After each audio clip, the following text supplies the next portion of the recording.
எல்லாருக்கும் வணக்கம். அடுத்து நம்ம பார்க்க போற படத்துடைய ரிவ்யூ வந்து பார்த்தீங்கன்னா, ஆடு ஜீவிதம் அப்படிங்கிற திரைப்படம். பிருத்திவிராஜ் அவர்கள், பிருத்திவிராஜ் சுகுமாரன் சார் வந்து ரொம்ப அற்புதமான இயக்குனரா வந்து நமக்கு இப்போ லூசிஃபர் படத்துக்கு அப்புறமேட்டு பார்க்கப்பட்ட மனுஷன். ஆ ரோடாடி படம் மூலமா மிகப்பெரிய வெற்றிய வந்து குடுத்தாரு. அதுக்கு பிறகு வந்து நல்ல நல்ல திரைப்படங்கள் வந்து நடிச்சிட்டு வராரு. சலார் படம் மூலமாக ஒரு பெரிய ஒரு மாஸ் ஹீரோ அந்தஸ்து கூட அவருக்கு கிடைச்சது அப்படின்னு கூட நம்ம சொல்லிக்கலாம். ஸோ அவருடைய ஆரம்பமும், இப்போ அவர் இருக்கிற இடமும் மிகப்பெரிய இடம். அப்படிப்பட்ட மனுஷன் வந்து கிட்டத்தட்ட ஒரு 10 வருஷமா பிளஸ்ஸி அப்படிங்கிற அந்த டைரக்டர் கிட்ட ஒர்க் பண்ணி ஒரு அற்புதமான ஒரு பெரிய திரைப்படத்தை குடுக்கணும். அதாவது உலக அளவுல வந்து மலையாள சினிமாவ திரும்பி பார்க்க வைக்கிற அளவுக்கு ஒரு அற்புதமான திரைப்படமாக, ஒரு சர்வைவல் டிராமாவா இந்த திரைப்படம் இருக்கும் அப்படின்னு சொல்லி வந்து அவங்க எதிர்பார்த்து 10 வருஷத்துக்கு மேல இந்த படத்துக்காக ஒர்க் பண்ணி, அதுக்கப்புறம் தான் இந்த படம் வந்து ரிலீஸ் ஆகுது. இந்த திரைப்படத்துக்கு வந்து மியூசிக் பண்ணணும் அப்படின்னு சொல்லி முடிவு பண்ணும்போது, ஃபர்ஸ்ட்டு வந்து பார்த்தீங்கன்னா, ஏஆர் ரஹ்மான் சார் அது அவரு கிடைக்கல அப்படிங்கிற பட்சத்தில ஹான்ஸ் சிம்மர் அவர்கள் தான் மியூசிக் பண்ணணும் அப்படிங்கிற மாரி அவங்க எதிர்பார்த்ததா வந்து சொன்னாரு. பிருத்விராஜ் அவர்கள். ஹான்ஸ் சிம்மர் அப்படிங்கிறவர் வந்து இன்டர்ஸ்டெல்லார் படத்துக்குலாம் அவர் தான் மியூசிக் போட்டாரு. அவ்வளவு பயங்கரமான மனுஷன்.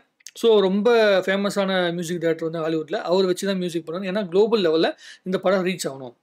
ஏன்னா மலையாளத்தில வந்து பார்த்தீங்கன்னா, கேரளாவுல இந்த கதைய வந்து வாழ்க்கையா வாழ்ந்து, அத வந்து ஒரு புத்தகமா எழுதியிருக்காரு ஒருத்தர். ஒரு மனுஷன். அவர் பேரு வந்து டக்குன்னு ஞாபகம் வரல. ஸோ அந்த ஒரு ரியல் லைஃப்க்குள்ள நடந்த கதை, ரியல் லைஃப்ல வந்து ஒரு நாவல வந்து பேஸ் பண்ணி வந்து எடுக்கப்படுகின்ற படம் அப்படிங்கிறனால, ரொம்ப ரியலிஸ்டிக்கா எடுக்கணும் அப்படின்னு முயற்சி பண்ணியிருக்கிறாங்க. ஆம் நம்ம ஏற்கனவே உங்களுக்கு ரொம்ப சிம்பிளா வந்து கம்பேரிட்டிவா சொல்லணும் அப்படின்னா, மரியான் அப்படிங்கிற திரைப்படம் வந்து தமிழ்நாட்டுல வந்துச்சு. அப்போ அந்த மரியான் திரைப்படத்துக்குள்ள எப்படி வந்து பஞ்சம் பிழைக்க போயிட்டு, அந்த இடத்துல இருந்து வந்து ஒரு பாலைவனத்தில மாட்டிக்கிட்டு, அங்கருந்து எப்படி சர்வே பண்ணி, மறுபடியும் மீண்டு வந்து தன்னுடைய வீட்டுக்கு திருப்பி வராங்க அப்படிங்கிறத வந்து பேஸ் பண்ணி ஒரு படம் மரியான் திரைப்படம்ல. அதே தான் இந்த படமும் கிட்டத்தட்ட. ஆனா இதுல என்னன்னா, அந்த பாலைவனத்தில வந்து அங்க சுத்தமா தண்ணி இருக்காது, சோறு இல்ல. அது மாரிலாம் ரொம்ப கஷ்டப்பட்டுட்டு இருப்பாங்க. ஆனா இங்க எப்படின்னா, ஒரு ஒரு ஆடு வளர்த்துற ஒரு கொட்டகை இருக்குல்ல, ஒரு பட்டி கட்டி ஒருத்தர் ஆடு வளர்த்துட்டு இருக்காரு அந்த பாலைவனத்தில. அவர்கிட்ட வந்து இவங்க வேலைக்கு மாட்டிக்கிறாங்க. அங்கருந்து எப்படி சர்வே பண்ணி வராங்க.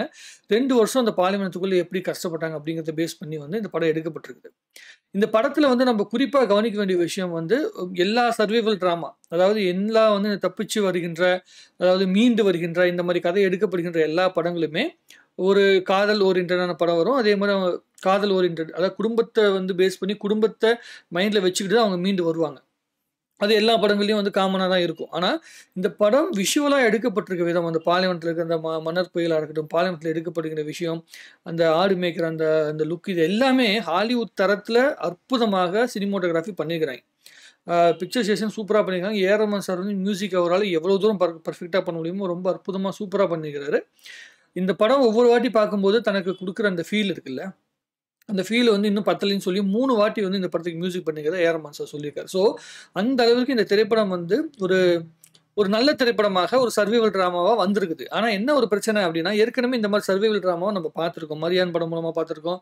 அது தவிர்த்து சில திரைப்படங்கள்லாம் நம்ம இது மாரிலாம் பார்த்துருக்கோம்.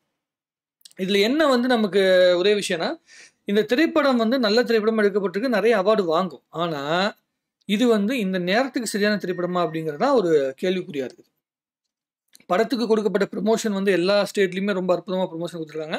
மலையாள சினிமாக்கு இப்ப தமிழ்நாட்டுக்குள்ள கூட ஒரு நல்ல ஒரு அபிப்பிராயம் இருக்கு. நல்ல ஒரு ஓப்பனிங் இருக்கு அப்டின்னா, இந்த திரைப்படத்துல ஒரு நல்ல ஓப்பனிங் வந்திருக்குன்னு சொல்றாங்க. 4வது மிகப்பெரிய மலையாள திரைப்படமாக இந்த படம் வந்திருக்கு. அதிக கலெக்ஷன்ல தமிழ்நாட்டுக்குள்ள. ஸோ நல்ல ஒரு இடத்த நோக்கி தான் நகர்ந்து போயிட்டு இருக்குது. ஆனா வந்து ரிப்பீட் ஆடியன்ஸா இந்த திரைப்படத்த பார்ப்பாங்களா அப்டின்னு சொல்லி கேட்டீங்கன்னா கிடையாது. ஒரு முறை பார்த்தாலும் அந்த படத்துக்குள்ள அந்த சர்வைவல் அப்டிங்கிற அந்த தப்பிச்சு வருகின்ற அந்த வலிய, அந்த பாலைவனத்தில படுகின்ற கஷ்டத்த வந்து முன்னாடி வச்சிருக்காரு பிருத்திவிராஜ் அப்டின்னா, அது கொஞ்சம் கூட மிகையில. ரொம்ப அற்புதமா நடிச்சிருக்காங்க. அமலா பாலுக்கு அவங்களுடைய கேரக்டர் எவ்வளோ இருக்கோ, அந்த அளவுக்கு நல்லா நடிச்சிருக்காங்க. ஒரு வெளிநாட்டுக்காரர் ஒருத்தர் நடிச்சிருக்காரு. அவரும் ஓரளவுக்கு நல்லா நடிச்சிருக்காரு. பேசிக்கா இந்த படம் வந்து பிருத்திவிராஜோடைய அவருடைய முழு பெர்ஃபார்மன்ஸ நம்பியே எடுக்க பட்டப்பட்ட திரைப்படமா இருக்கு. அவருடைய டெடிகேஷன மட்டுமே நம்பி எடுக்கப்பட்ட திரைப்படமா இருக்குது. வெயிட்டெல்லாம் குறைச்சு 10, 15 கிலோ கிட்ட வெயிட்லாம் குறைச்சு ரொம்ப உழைச்சிருக்கிறாரு. அந்த மணல்ல அவர் படுகின்ற விஷயம், அந்த ஃபேஸ்ல இருக்க அந்த வறட்சி, அந்த விரக்தி, இதெல்லாம் ரொம்ப அற்புதமா வந்து காட்டியிருக்காரு. இந்த மாதிரியான வலிகள ஒரு மனுஷன் சுமந்திருக்கான் அப்படிங்கிறத யோசிக்கும்போது, நமக்கு ரொம்ப கஷ்டமாவும் இருக்கு. ஆனா, எப்படி சொல்றதுன்னா, கதையா பார்க்கும்போது, அதாவது அவருடைய எப்படி சொல்றது, ரியல் லைஃப்ல நடந்த விஷயத்த பார்க்கும்போது ரொம்ப நமக்கு வருத்தமான விஷயமா இருக்கு. ஆனா அந்த எமோஷன்லயே வந்து நம்ம ஒரு படத்த ஒரு தியேட்டருக்கு போய் படம் பார்த்து ரசிக்கணும்னு சொல்லி போகின்ற இடத்துல, இந்த திரைப்படம் வந்து நம்மள முழு திருப்தி பட வச்சிருக்கா? அந்த ஃபீல மட்டும் வச்சுக்கிட்டு நம்ம படத்த பார்த்துட்டு வந்துர முடியுமா? அப்படின்னு சொல்லி கேட்டீங்கன்னா, கொஞ்சம் கிடையாது. சினிமா நாலேட்ஜ் இருக்கிறவங்க, சினிமேட்டிக்கா யோசிக்கிறவங்க, ஆர்ட் ஃபிலிம் புடிச்சவங்க இந்த படத்த ரொம்ப அற்புதமா வந்து ரசிப்பாங்க. பயங்கரமா புகழ்வாங்க. எல்லாமே பண்ணுவாங்க. சாதாரண ஒரு சாமானிய ரசிகனா போய் நீங்க பார்க்குறீங்க. சினிமாக்குள்ள போயி ஓரளவுக்கு எமோஷன் இருக்கணும். ஓரளவுக்கு எனக்கு அந்த ஃபீலிங்ஸ குடுத்தா போதும் அப்படின்னு நினைக்கிற அந்த ஆடியன்ஸுக்கு கொஞ்சம் இந்த படம் வந்து பெரிய அளவுக்கு திருப்திப்படுத்தாது. ஓரளவுக்கு தான் திருப்திப்படுத்தும். என்னடா ஒரு உலக லெவல்ல ஒரு படமா இருக்கு.